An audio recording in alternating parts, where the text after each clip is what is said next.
বিদ্যুৎ বিভ্রাটের অভিযোগ আর তাতেই রাস্তা অবরোধ আর বিক্ষোভকারীদের ছত্রভঙ্গ করতে পুলিশ গুলি চালিয়েছে এই অভিযোগ।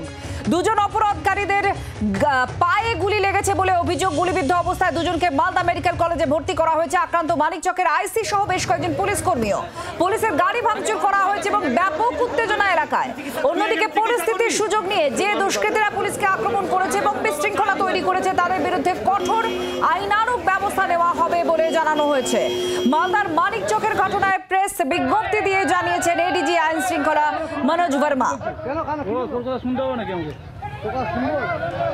দুজন অবরোধকারীর পায়ে গুলি লেগেছে বলে অভিযোগ এবং পুলিশ গুলি চালিয়েছে এই অভিযোগ। এদিকে পুলিশের দিকেও ইট পাটকেল ছোড়া হয়েছে এবং হামলা চালানো হয়েছে। কাউকে রেয়াত করা হবে না। যারা এই পরিস্থিতি তৈরি করেছে, পরিস্থিতির সুযোগ নিয়ে পুলিশের উপর হামলা চালিয়েছে, তাদের বিরুদ্ধে কঠোর আইনানুগ ব্যবস্থা নেওয়া হবে বলে প্রেস বিজ্ঞপ্তি দিয়ে জানিয়েছেন এডিজি আইন শৃঙ্খলা। রণজয় সিংহ আমাদের প্রতিনিধির সঙ্গে আছেন। রণজয়, এডিজি আইন শৃঙ্খলার যে বিজ্ঞপ্তি, প্রেস বিজ্ঞপ্তি, সেটা নিয়ে যেমন বিস্তারিতভাবে জানবো, আর ঠিক কি কি অভিযোগ আর কিভাবে এই পুরো ঘটনা ঘটলো কি জানা যাচ্ছে? আজকে সকাল থেকে মানিকচক থানা এলাকার উত্তর কিন্তু বিদ্যুৎ চলছে এবং মানিকচকের বিস্তীর্ণ জুড়ে বিদ্যুৎ এবং যে এলাকাবাসী সকাল থেকে মানিকচক রাজ্য সড়ক রয়েছে, মালদা মানিকচক রাজ্য সড়ক এবং মানিকচক এলাকা একটি জায়গা 10টি জায়গায় অবরোধ শুরু এবং সেই অবরোধ তুলতে সঙ্গে তার বচসা হয় এবং পরবর্তীকালে পুলিশের উপর লাঠিচার্জ করা, পুলিশ ইটপাট ছুটতে থাকে, পুলিশকে লাঠি আঘাত করে এবং পুলিশ কর্তা যারা ছিলেন তারা বন্ধু তাদেরকে মারধর করা হয়। পুলিশকারী রণজয়, তোমার অডিও ব্রেক করছে, আমরা আপনাদের দেখাচ্ছি একদিকে। সেই মুহূর্তে ছবি আপনারা দেখতে পাচ্ছেন। এখনো যথেষ্ট থমথমে পরিস্থিতি রয়েছে এলাকায়, কারণ পুলিশের বিরুদ্ধে গুলি চালানোর যেমন অভিযোগ উঠছে, দুজন গুলিবিদ্ধও হয়েছেন। ঠিক কি অভিযোগ এক্ষেত্রে? যারা গুলিবিদ্ধ হয়েছেন বলে জানা যাচ্ছে তারা কি বলছেন একবার শুনুন।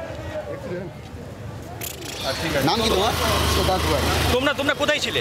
আমরা যাচ্ছিলাম, হ্যাঁ মারপিট ছিল আর ওরা গুলি ফায়ারিং করে দিয়েছে। কারা গুলি করে ফায়ারিং? ও পুলিশ কি সিআরপিএফ বলে কি বলে আমি জানি না। ও তো ওরা বাড়ি থেকে ওরা চার্জ করছে ফাইটিংটা, গুলিটা।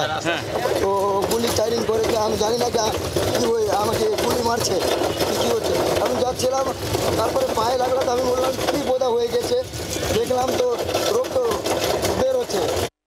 যখন ব্যক্তি তিনি হয়েছেন, তিনি পুলিশের বিরুদ্ধে গুলি চালানোর অভিযোগ করা হচ্ছে। জেলার এসপি তিনি কি বলছেন শুনুন। পরে ডিটেলস আমরা সবাই একটু ভেরিফাই করে আপনাকে সব। পুলিশ কি ইনজুর্ড হয়েছে স্যার? বোথ সাইডস ইনজুরি হয়েছে, আমরা পরে আপনাকে বলবো। মেডিকেল কলেজে গিয়েছে, তারপরে আমরা স্যার গুলি চালানোর কোনো ঘটনা ঘটেছে? ওটাই তো বলছি, আমাকে ডিটেলস আপনাকে পরে দেওয়া হবে। ঠিক আছে, কতজন পুলিশ আহত স্যার? আমরা ওটাই দেখছি। কতজন পুলিশ আহত? এখন 3 জনকে মেজর ইঞ্জুরিজ আছে, পরে আমরা বাকি জনদের আছে ওটা এক্সামিনেশন করে আমরা পরে বলছি। এটা কি মাথা ফেটে গেছে স্যার? আইসি মাথা ফেটেছে? इंजरी আছে, আমি ওটাই বলছি যে আমরা দেখে তারপরে আপনার बुलेट इंजरी किसी पेशेंट है? अभी वही तो बोल रहे हैं कि वहाँ पे लेके गए हैं, अभी डॉक्टर्स को देखने फिर उसके बाद বাংলার আওয়াজ, বাঙালির আবেগ, জি 24 ঘন্টা।